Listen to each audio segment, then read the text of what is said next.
everyone, this is Rachel. Thanks for clicking on my video. And y'all, I came in to do a follow-up video to that video that I did about Tamar Braxton and her man and him filing, a restraining order on Tamar. Well, since then, y'all, I've read a lot more about what's going on, watched a little bit of his video, and heard that Tamar had karate chopped him in his fucking throat, y'all. First of all, let me just say this. They need to part. They're not good for each other. I believe that in Tamar and in this guy, those are two divas. He's as much a diva as she is. And let me tell you why I say that. First of all, in the last video, I talked about when he made that call to 911.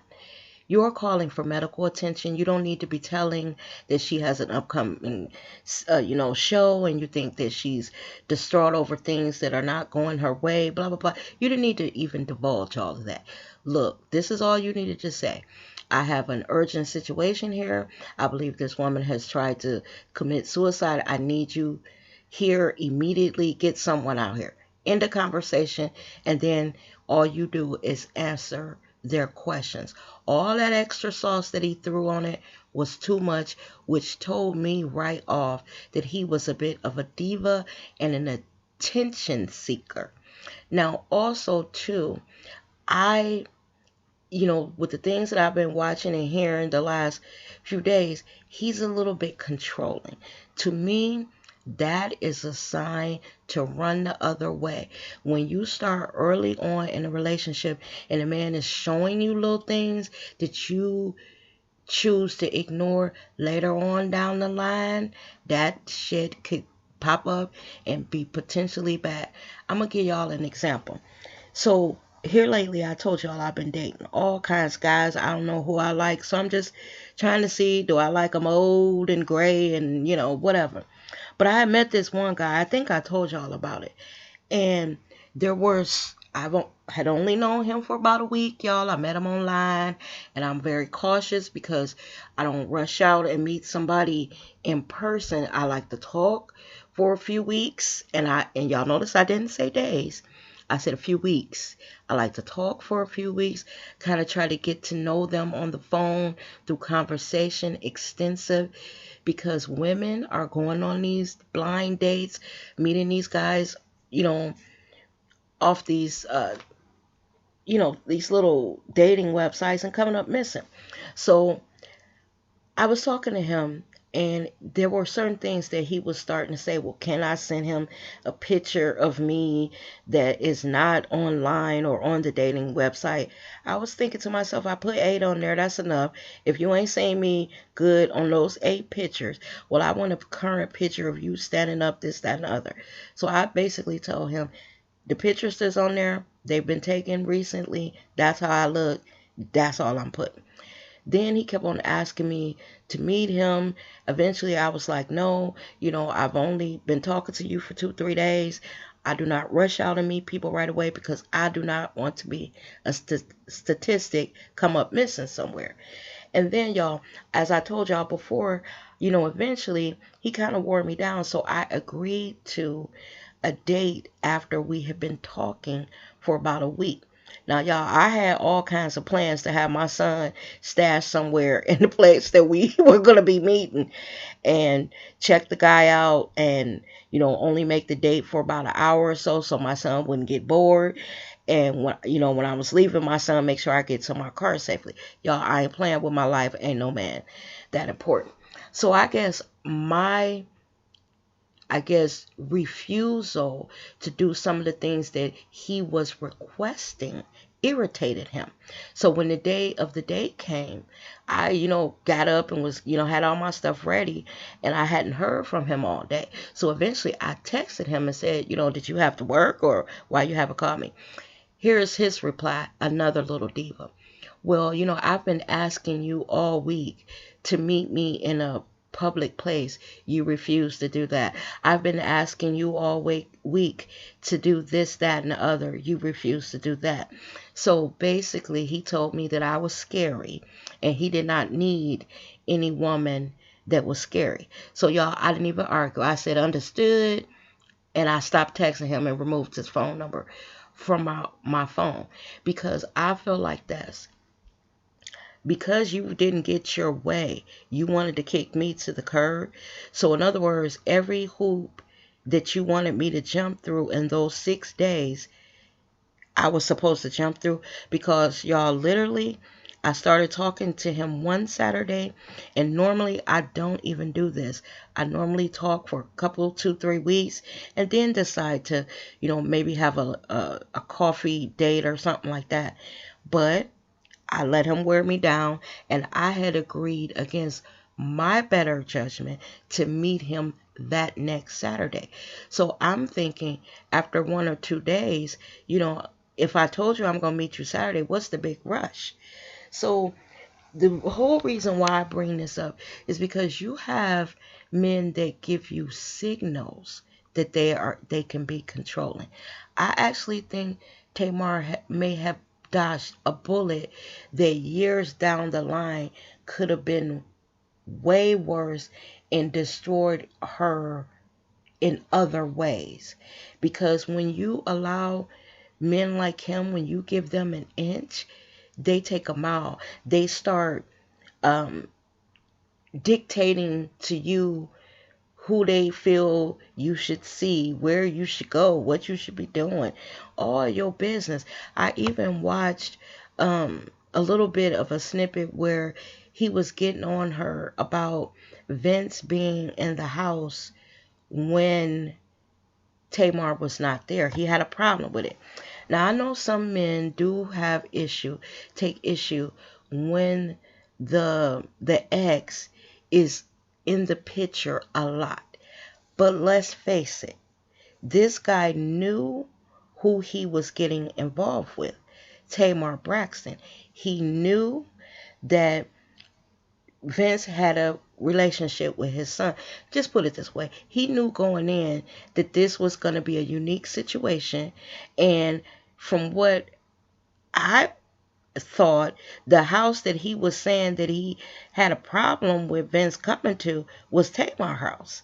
How you going to tell her who she can have in and out her own home, especially when it's not a man that she had just laid up with, or had a past relationship. Not only is he her child's father, but he is her ex-husband. And the proof that she doesn't want to be with him is because she's with you, you simple son of a bitch. And this relationship is too new for you to be dictating to her what she can and cannot do. And also, it shows kind of a level of insecurity on his part, because play it for what it is. Get to know her a little bit better before.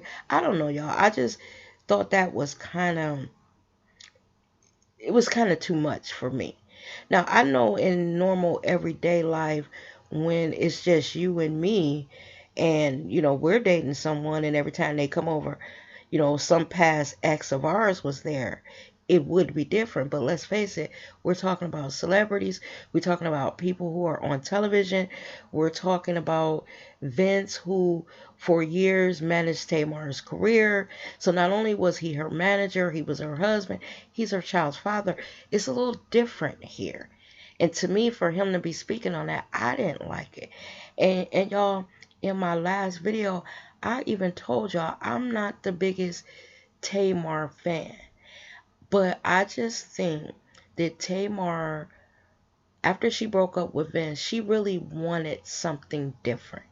Somebody that she felt that was totally different from Vince, gave her a total different feeling, and she thought that that's what she found. But I think this guy she's with now, she thought Vince was bad, but I think he has the potential to be way worse. For me, all the little stuff that I've been hearing about him, for me as a woman, all kind of warning bells would have been going off, clanging and banging, because men like him, over a period of time, controlling like that controlling behavior can also turn into abusive behavior when they don't get their way. And that's why when that guy called himself kicking me to the curb because I wouldn't tap dance to whatever, music that he wanted to play, I was like, fine, because obviously you and me weren't meant to be together. You know, on to the next, because there are so many men out here, if you just give them a chance, if the two parties give each other a chance, that you fit better. I don't want to be in some type of relationship where you're trying to fit a square peg into a circle. I wanted to just things to be light and happy. I don't want all that drama. So when he kicked me to the curb, I was like, well, thank you. For a minute I felt like, well, damn, But then when I got off the phone or stopped texting or however we ended it, you take a moment and you think about it and you say, you know what? Maybe God was sending me a signal. Maybe I dodged a bullet, because I do not like controlling men. I like men who are secure in their manhood. They're secure enough to let you be who you are. That shows maturity. It shows security. Like I said, in their manhood. I don't know. Tamar just needs to, you know, completely get him out of her life. Take a little bit of time to get herself back centered and at peace, and date a few people. Don't settle down. Just date around a little bit and have some fun first, because she was married for quite a number of years. She needed to just be having fun, getting out, dating, and enjoying herself. She's a beautiful woman, and there's a lot of men out there that will show her a good time. Eventually, she would start to, narrow it down and figure out, okay, I like this type of man. I like that type of man. I don't think if I was her, I would have allowed him so much into my personal business. He would have had to fall back a little bit, y'all. Because let's face it, she's not you or I, just normal everyday women. She is in an industry, she's on television, she has a lot to lose with him coming into her life and putting it out that she's crazy. Now, we all know Tamar got her ways. We all know that. That goes without saying. We knew that before she met him. But they're toxic together. And I just think, it's best for her to let this go, move on, get herself together, and then try to, dip her toe back out into the dating pool. And I said toe, not the whole foot. Date a little bit and have some fun. Because,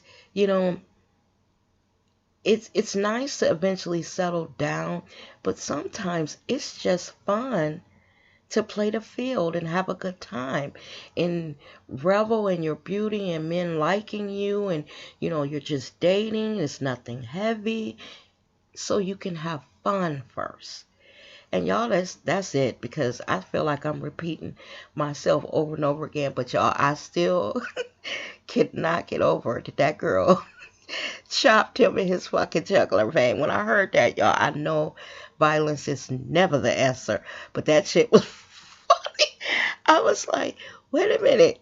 This girl done chopped him in his damn jugular vein, and his punk ass sent somewhere and talk about I'm crying and shit, talking about he called his mama. Don't y'all see that man is a diva? Child, let me know down in the comments what y'all think of all this. Y'all take care. As always, thanks for watching my videos. Stay safe, and I'll see you in the next one. Bye-bye now.